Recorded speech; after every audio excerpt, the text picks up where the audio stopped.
এমন মানুষেরা মৃত্যুর পর নরকেই যায়। এই ধরনের মানুষদের শাস্তি হিসেবে লোহার বড় পাখির সাথে থেকে চাবুক দিয়ে আঘাত করা হয়। গরুর পুরাণ অনুসারে অন্ধামিত্রম নামক নরকে সেই সব স্বামী স্ত্রীর আত্মাকে নিয়ে আসা হয়, যারা একে অপরকে শুধুমাত্র লাভে বা ভোগের বস্তু হিসেবে বিবেচনা করে। তাদেরকে নরকে নিয়ে এসে ততক্ষণ ধরে মারা হয় যতক্ষণ না পর্যন্ত তার সময় সমাপ্ত হয়।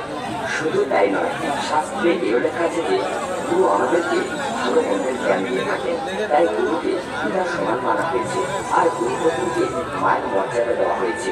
যারা পরিস্থিতিকে নিয়ে খারাপ চিন্তা ভাবনা করে তাদেরকে মহাপাপী বলা হয়েছে। এমন মানুষেরা মৃত্যুর পর জয়ন্তী নামক নরকে গিয়ে পড়ে।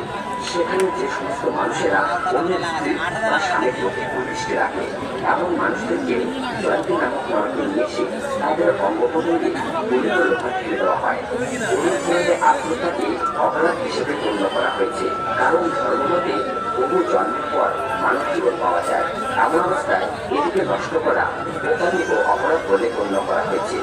বলা হয়, যে ব্যক্তি আত্মহত্যা করে সে ব্যক্তির আত্মা আমাদের মাঝে ততক্ষণ ঘুরে ঘুরে বেড়ায় যতক্ষণ না পর্যন্ত তার সময় সমাপ্ত হয়।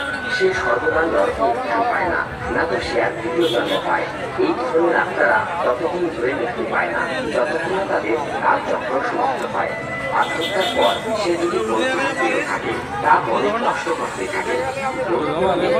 পাপের কথা বর্ণিত আছে, যা করার পর নদীর আরো কষ্ট সহ্য করতে হয়। আসলে আমরা সংক্ষেপে জেনে নিই, যা করার পর একজন পাপে একটা বৈতরণী নদীর ভয়ানক কষ্ট সহ্য করে। গরু পুরাণ অনুসারে যারা শিশু হত্যা করে, নারী ও বউ হত্যা করে, গর্ভপাত করায়, এমন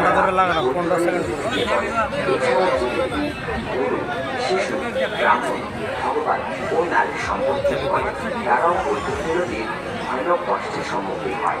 যে ব্যক্তি ঋণ নেয় এবং তা ফেরত দেয় না, এছাড়াও যারা বিশ্বাসঘাতকতা করে, কাউকে ঘুষ দিয়ে হত্যা করে, উনি স্ত্রীকে পরিত্যাগ করে, এছাড়াও যারা অপমান করে, সেই সব পাপীরা বৈতরণী নদীতে বছরের পর বছর ডুবতে থাকে।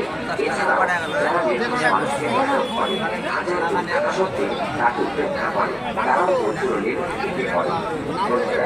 যদিও আপনি